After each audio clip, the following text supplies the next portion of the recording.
it's really evaluate what your current IT in-house and external IT is doing for you. If they're not providing reports, if they're not talking to you about compliancy or making sure that everything's covered under like cyber liability policies, they're a little bit behind. And that means that your network, your systems are a little bit behind. Welcome to Business Ninjas, brought to you by WriteForMe, where you'll hear from business leaders who are out there growing their business and slaying it every day. Learn from the masters. Let's get started.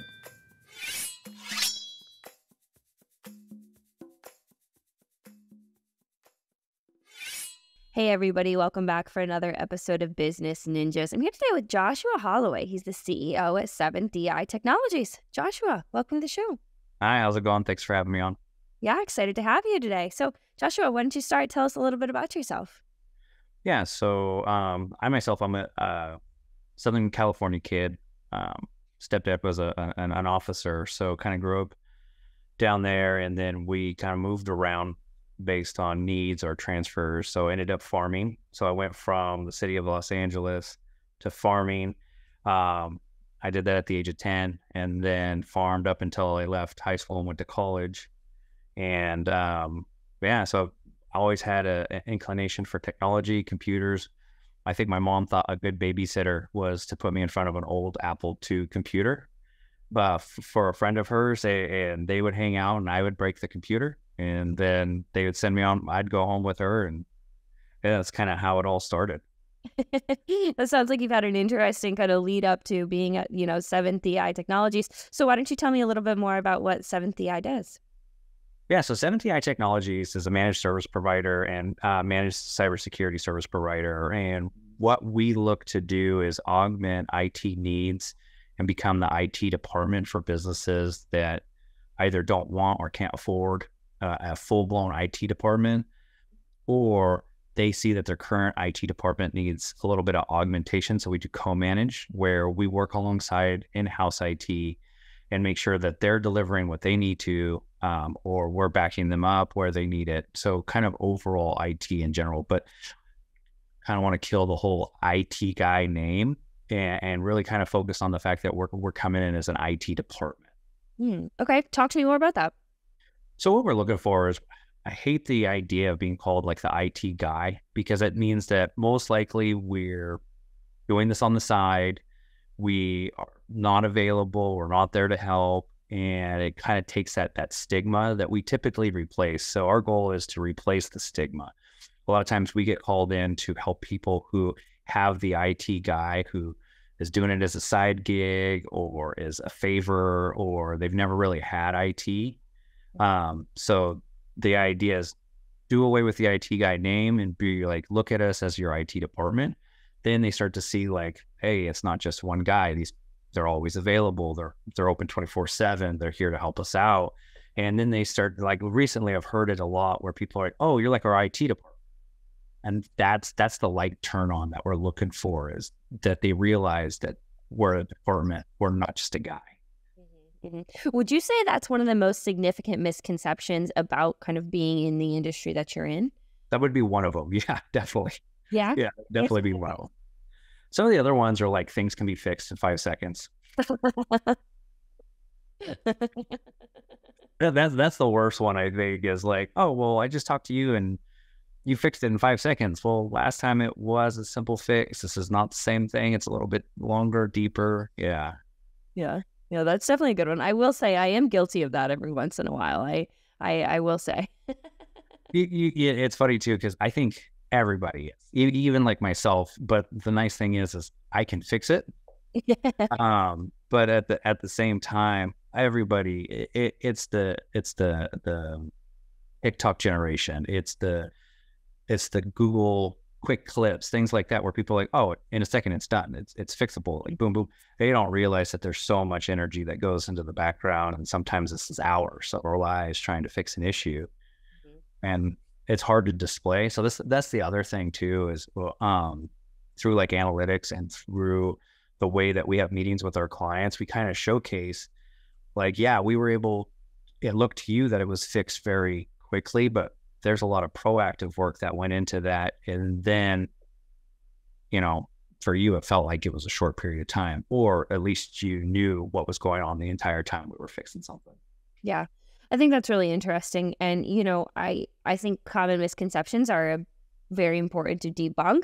And I think just like you said, when you're dealing with people who have the expectation of just like an IT guy, it's important to shift that mindset to, it's an IT department. We're here, 24/7. We're doing more than just, your quote unquote IT, just those quick fixes. Oh yeah, absolutely. Yeah. When we're talking about, though, being in the managed IT services, there are a lot of companies out there that do the work that you do. How are you able to really differentiate 7th DI from its competition?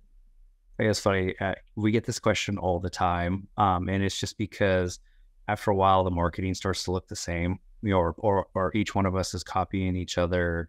I think for us is the fact that, one, we're focusing on branding ourselves as an IT department, not just the IT guy. Matter of fact, I try and throw that word right out the window when we first initially are meeting with people, because they'll say, "Oh, this is going to be our new IT guy." No, it's not. It's not at all. It's going to be an IT department. I just happen to run it.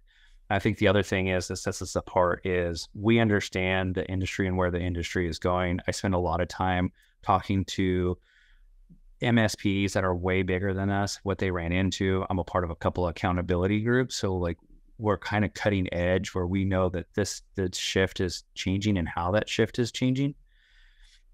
And what really sets us apart is the fact that we're so analytically driven.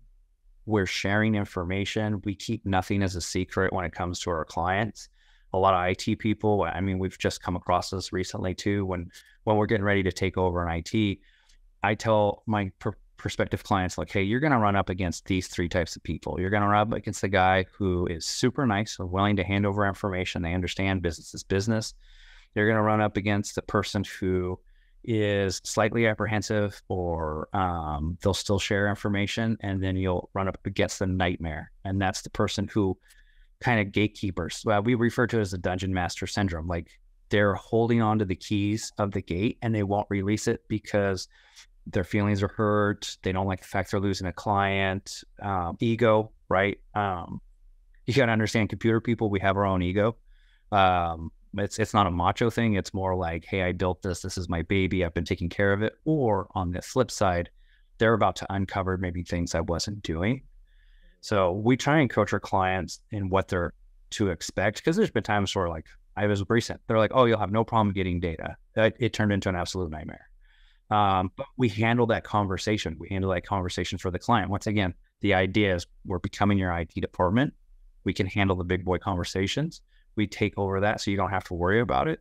And then I think the other caveat to it as well is we understand that IT is no longer, hey, fix my computer, hey, fix my laptop, and my printer's not printing. It's how is the business running? What are the business processes? What are the laws and compliances that govern it? And that's how our structure attacks IT overall, is we look at it from a business process to a compliancy to a regulatory, and then kind of cascade back to the business, and then set the expectations of the clients. It's so often that they clients feel that cybersecurity is 100% the IT department's problem. It's not. Cybersecurity is like a 75-25, 75% management, 25% IT. And it's helping them understand, learn, and educate that it's primarily on their side. We guide them for policies, procedures, but they ultimately tell us, how are we going to handle the risk? How are we going to mitigate the risk? Or we're going to displace the risk. Same thing with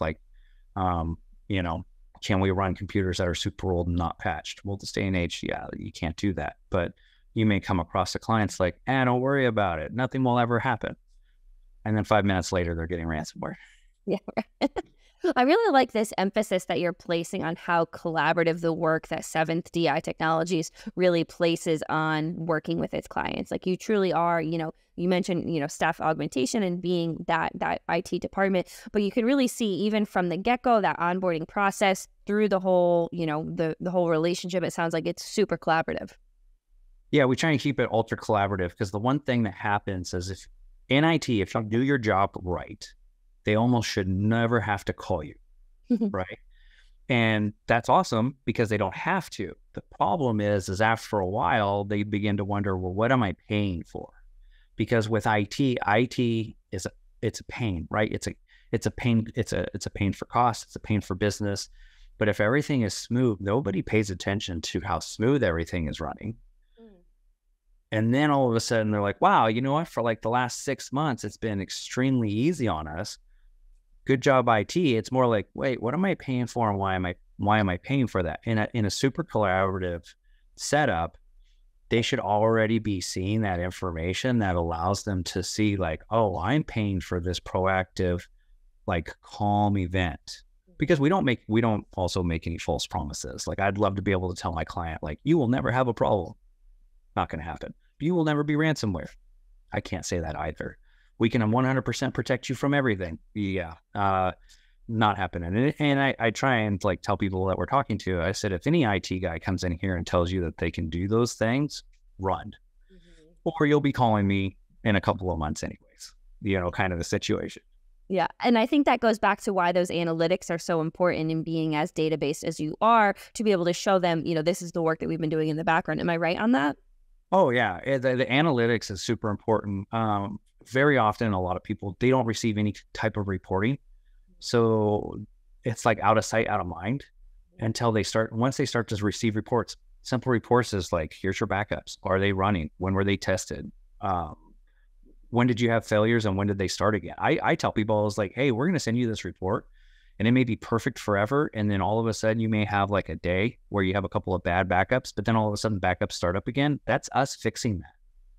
Like that's kind of you keeping the finger on the pulse of what it is we're doing. And I tell them, it's like, that helps like our point of contact look like a rock star, because if management ever comes in and says like, hey, what are these guys doing for us? Well, like, here's their backup reports. Here's their ticket SLA reports. Here's this report, this report, this report. They're doing all this constantly in the background, and they saved us from X, Y, and Z.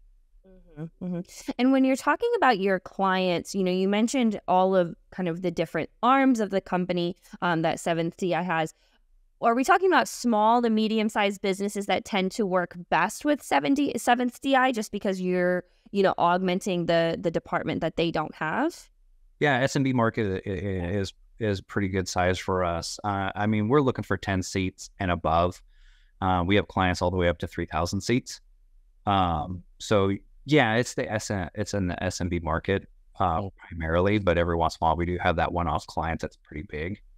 And the funny thing is, it's the pretty big client where their IT. That's it. It's not even co-managed. We handle it all. And I'm curious because you've talked about how 7th DI has grown, acquiring these new, larger size clients, with the focus on the SMB market. Talk to me about what that growth has looked like, over the years for 7th DI. For us, we've always been on an upward trend trajectory, which has been awesome.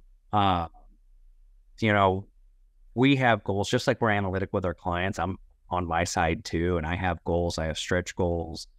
I beat myself up when I don't meet the goals. For us, we're seeing new clients, like two to four new clients a month. During COVID, we even saw an increase, obviously, because people all of a sudden had to work from home. So thankful for that.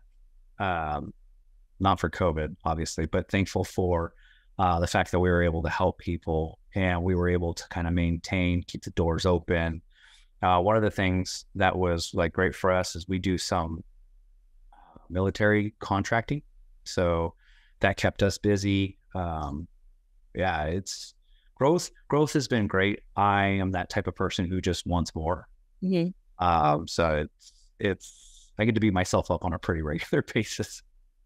Well, obviously, 7th Dimension, has been successful. 7th DI, has been successful in everything that it's been doing. Like you said, experiencing growth over the years. I think that's fantastic. So, Joshua, as we start to wrap up this conversation, is there anything that you want to leave our listeners with, either about 7th DI, about the, the managed IT and the, creating a department? Anything you want to leave our listeners with?